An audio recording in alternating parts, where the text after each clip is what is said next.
Morning students, વિદ્યાર્થી મિત્રો, આજે આપણે ધોરણ 11માં મનોવિજ્ઞાન વિષયમાં આપણે સૌ જાણીએ છીએ એ મુજબ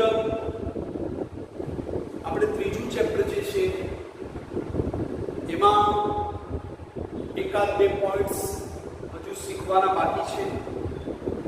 ચોથા ચેપ્ટરમાં પણ 2 થી 3 પોઈન્ટ્સ શીખવાના બાકી છે. એ બાબતે તમે બિલકુલ ચિંતા ના કરશો,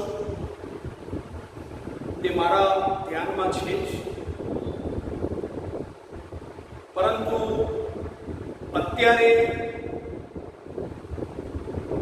વર્તમાન સમયમાં રિસેન્ટલી જો આપણે જે પ્રકારે એકમ કસોટીઓનું આયોજન થાય છે શાળા તરફથી, એને નજર સમક્ષ રાખતા આજે 5મું ચેપ્ટર આપણે શરૂ કરવા જઈ રહ્યા છીએ. અને જેવી રીતે મેં અગત્યના પ્રશ્નો ચેપ્ટર 3માં લીધા, ચેપ્ટર 4માં લીધા, એવી જ રીતે ચેપ્ટર 5માં પણ પહેલા અગત્યના પ્રશ્નો લઈ લઈશ, જેથી કરીને તમને પરીક્ષામાં સપોઝ મનોવિજ્ઞાનની જો પરીક્ષા લેવાય છે, you can successfully attend all those questions with good score. So માટે આજે આપણે 5મા ચેપ્ટરની શરૂઆત કરશું. પણ તમે એમ ન માનતા કે ત્રીજા ચેપ્ટર અને ચોથા ચેપ્ટરમાં જે 2-3 પોઈન્ટ્સ છે એનું શું એ સર શીખવાડશે કે આપણે બધા શીખીશું. પરંતુ પહેલા પરીક્ષા લક્ષી જે તૈયારી છે એ આપણી જે છે એ ઇફેક્ટિવલી થવી જોઈએ. અને આપણે થોડાક આપ સૌ જાણો છો, એક તો વાયરસની મહામારીને લીધે શાળાઓ મોડી શરૂ થઈ, અર્થાત કે અભ્યાસક્રમ મોડા શરૂ થયા. અને અભ્યાસક્રમ મોડા શરૂ થયા પણ એકમ કસોટીઓ જે લેવાઈ રહી છે એમાં વધુ પડતું અભ્યાસક્રમ જે છે એ પૂછી નાખે છે એ લોકો. ખરેખર જે પ્રમાણે અભ્યાસક્રમ શરૂ થયો છે એ પ્રમાણે યુનિટ ટેસ્ટ હોવી જોઈએ, પરંતુ અભ્યાસક્રમ જે છે એ મોડું શરૂ થયું છે, જ્યારે પૂછવામાં આવેલ અભ્યાસક્રમ વધુ પડતો છે.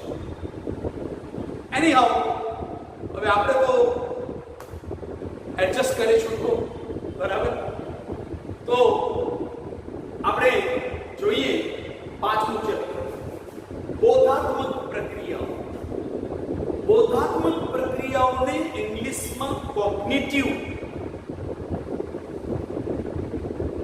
પ્રક્રિયાઓ અથવા પ્રોસેસિંગ કહે છે. વિદ્યાર્થી મિત્રો, પહેલા તો બોધાત્મક પ્રક્રિયાઓ એટલે શું એ જાણવું બહુ જરૂરી છે. તો બોધાત્મક પ્રક્રિયાઓ એટલે માની લો કે એક પ્રેક્ટિકલ ઉદાહરણ દ્વારા તમને સમજાવું કે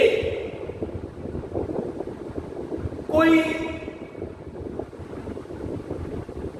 ચૂંટણી વખતે જે તે રાજકીય પક્ષના નેતાઓ, તમે સમજો છો, જાહેર સભાઓને સંબોધે છે, બરાબર. હવે કોઈ એક પક્ષ જે છે, રાજકીય પક્ષ, એની વિચારધારાથી, એના સિદ્ધાંતોથી, એની કાર્ય પ્રણાલી જે છે તેનાથી, પ્રજાલક્ષી કાર્યોથી રાષ્ટ્ર જે છે એ રાષ્ટ્રના નવનિર્માણમાં યા રાષ્ટ્રના વિકાસમાં એની શું ભૂમિકા છે તેના વિશે તમે વર્તમાનપત્રો દ્વારા, તમે સમૂહ સંચાર માધ્યમો દ્વારા, તમે વિદ્વાન જે છે વિશ્લેષકો દ્વારા, જે છે રાજકીય વિશ્લેષકો જે છે એમના દ્વારા તમે એમના વિશે માહિતગાર છો. પરંતુ એ જ રાજકીય પક્ષના કોઈ 1, 2, 4 નેતાઓ ને લીધે યા એમની કહો કે વિચારધારાને લીધે, એમના ભ્રષ્ટાચારને લીધે યા કોઈ પણ રીતે, બરાબર, એમની પ્રજાલક્ષી જે એમના કાર્યો છે એનાથી તમે સંતુષ્ટ ન હોય, તમે શું કરશો? તમે વિચારશો કે મારે એ રાજકીય પક્ષને જોવું કે જે તે ઉમેદવાર જે અત્યારે ચૂંટણીમાં ઊભો છે એને મત આપો. એના માટે તમે શું કરશો? એના માટે તમે વિચારણા કરશો. વિદ્યાર્થી મિત્રો,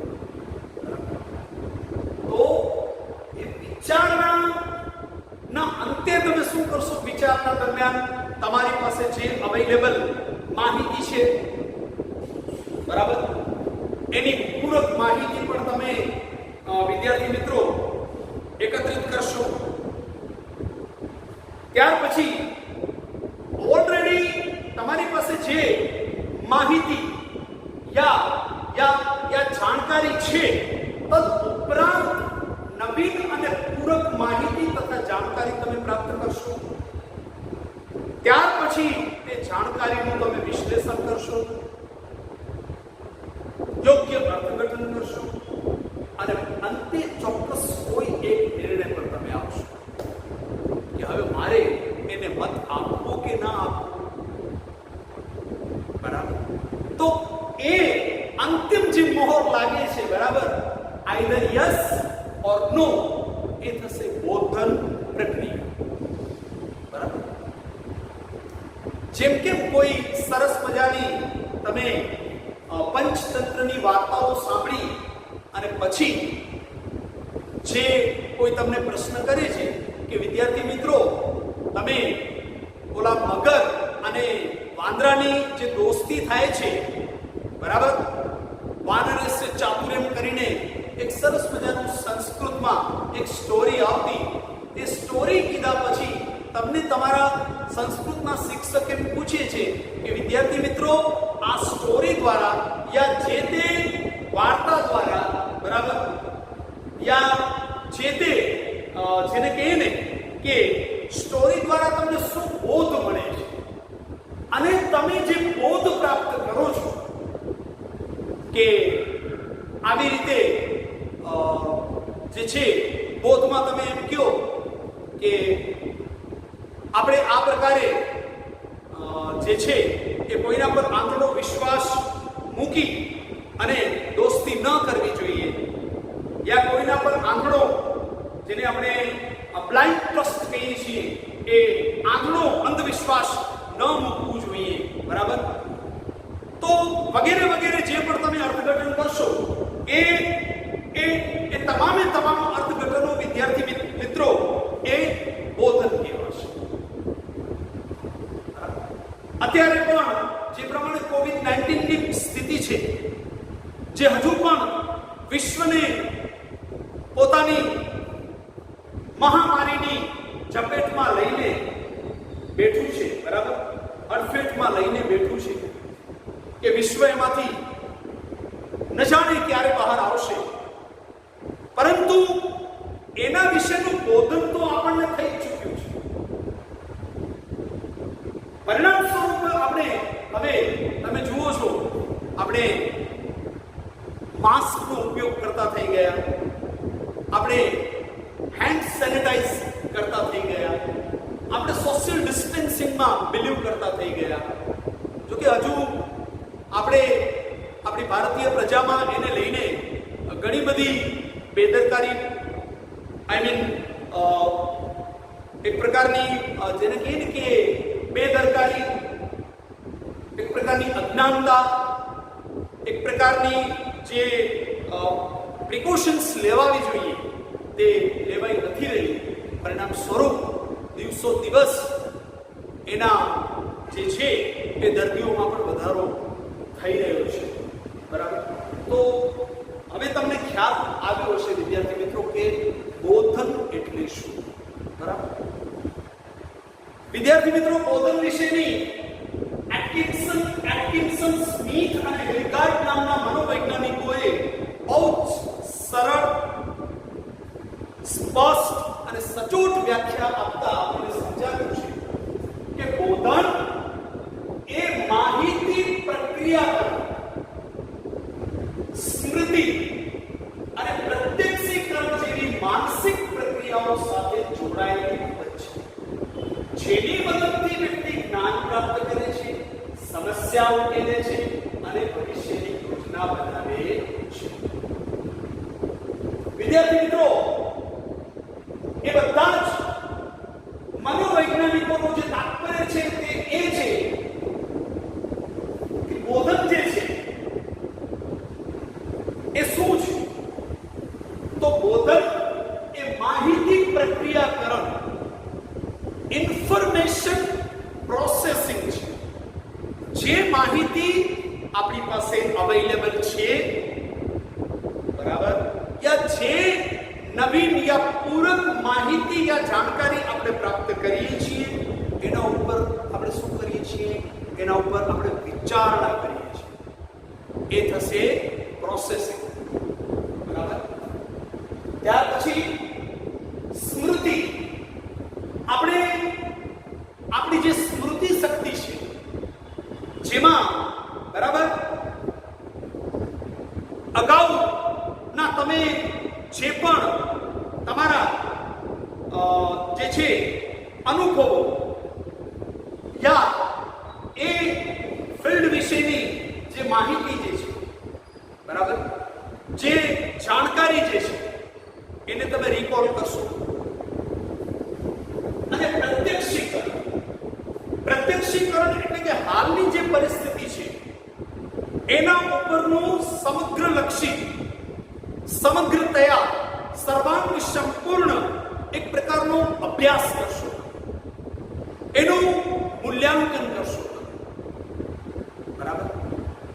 જે માહિતી પ્રાપ્ત થઈ છે યા તમારી પાસે જે વિદ્યાર્થી મિત્રો જાણકારી છે, તેનું તમે અહીં યોગ્ય જે છે એ એકત્રીકરણ, પછી એનું યોગ્ય વિશ્લેષણ કરશો અને અંતે કોઈ ચોક્કસ અર્થઘટન તરફ આવશો, અર્થાત અંતિમ કોઈ નિર્ણય જે છે એના ઉપર તમે આવો છો. એ થશે પ્રત્યક્ષીકરણ. બરાબર. આ બધી જ માનસિક પ્રક્રિયાઓ સાથે જોડાયેલી બાબત જે છે એ છે બોધ. અને એની મદદથી વ્યક્તિ શું કરે છે? કે જ્ઞાન પ્રાપ્ત કરે છે, કોઈ પણ સમસ્યા ઉકેલી શકે છે. બરાબર. એનામાં જેને કહીએ ને કે પ્રોબ્લેમ સોલ્વિંગ એબિલિટી જે છે એ પ્રોબ્લેમ સોલ્વિંગ એબિલિટી જે છે એ પ્રોબ્લેમ સોલ્વિંગ એબિલિટીનો વિકાસ થાય છે. અને ભવિષ્યની યોજના બનાવે છે, મીન્સ કે ભવિષ્યને લઈને વ્યક્તિ જે છે એ પ્લાનિંગ પણ કરી લે છે કે હવે મારે મારા લક્ષ્ય પ્રાપ્તિની દિશામાં યા ધ્યેય પ્રાપ્તિની દિશામાં મારે હવે કઈ રીતે આગળ વધવાનું છે, મારે હવે મારા પ્રયત્નોમાં કેવી રીતે આગળ વધવાનું છે, મારે હવે મારા પ્રયત્નોમાં જે છે એ ખૂટતું શું ઉમેરવાનું છે, એ રીતે વ્યક્તિ જે છે એ શું કરે છે? સમગ્રપણે બોધન કરે છે. બરાબર. તો આને જે છે એ વિદ્યાર્થી મિત્રો આપણે ટૂંકમાં એના વિશે સમગ્રપણે વિચારણા કરીએ. અને વિચારણાના અંતે મેં તમને કીધું એ પ્રમાણે કે કોઈ યથાર્થ, કોઈ યોગ્ય, યથાર્થ અને સચોટ ડિસિઝન મેકિંગ પર આવે છે, એ થશે બોધન. બરાબર. કોગ્નિશન એને કહેવાય છે વિદ્યાર્થી મિત્રો. એને ઇંગ્લિશમાં કોગ્નિશન કહેવાય છે.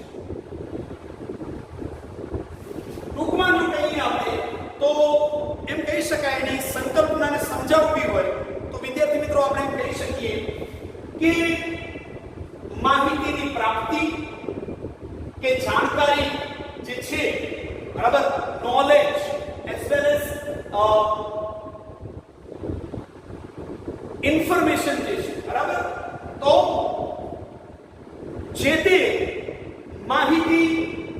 પ્રાપ્તિ, માહિતીની પ્રાપ્તિ અર્થાત નોલેજ યા ઇન્ફોર્મેશન જે છે, બરાબર, એનું કલેક્શન, જેને આપણે ડેટા કલેક્શન કહીએ છીએ. ત્યાર પછી માહિતીનું યથાર્થ વિશ્લેષણ, બરાબર, એનું એનાલિસિસ, ડેટા કલેક્શન, પછીનું બીજું સ્ટેપ છે ડેટા એનાલિસિસ, અને ત્રીજું છે એનું અર્થઘટન. Data collection, data analysis and data interpretation, બરાબર. અને જરૂર પડે તમે એ માહિતીને પાછી યાદ કરો છો અને જે તે જે સમસ્યા છે એના ઉકેલ માટે તમે એનો ઉપયોગ કરો છો, બરાબર. અને તમે તમારી કોઈ પણ સમસ્યા જે છે એને સફળતાપૂર્વક ઉકેલી, એને સફળતાપૂર્વક સોલ્વ કરી, એને સફળતાપૂર્વક ઉકેલી, બરાબર, તમે તમારા લક્ષ્ય પ્રાપ્તિની દિશામાં, ધ્યેય પ્રાપ્તિની દિશામાં જે આગળ વધો છો, બરાબર. તો વિદ્યાર્થી મિત્રો, એ સમગ્રપણે માનસિક પ્રક્રિયા જે છે એને કહીશું બોધ, બરાબર. તો આ થઈ બોધ. હવે પછી આપણે જો કે એના માટેનું એક સ્પેશિયલ જે છે એક બીજું ટીચિંગ સેશન પણ અપલોડ કરેલું છે તમારા માટે. એ અન્ય શિક્ષક મિત્રનું છે, પરંતુ અસરકારક હોય, સચોટ હોય અને તમને બહુ ઉપયોગી હોય, મેં એ પણ તમારા માટે જે છે અવેલેબલ બનાવ્યું છે. એને સમજજો, શીખજો અને સમજજો. ત્યાર પછી અત્યારે મેં જે ટીચિંગ સેશન લીધું છે એ એક પ્રકારનું તમને પૂરક માહિતી જે છે એ પૂરી પાડશે અને બોધન વિશેનો તમારો જે કન્સેપ્ટ જે છે એ વધુમાં વધુ તમને સ્પષ્ટ થશે, તમને સચોટ રીતે તમે એને સમજી શકશો અને સ્પષ્ટપણે સચોટ રીતે સરળતાથી તમે એને સમજી શકશો, બરાબર. Thank you dear student.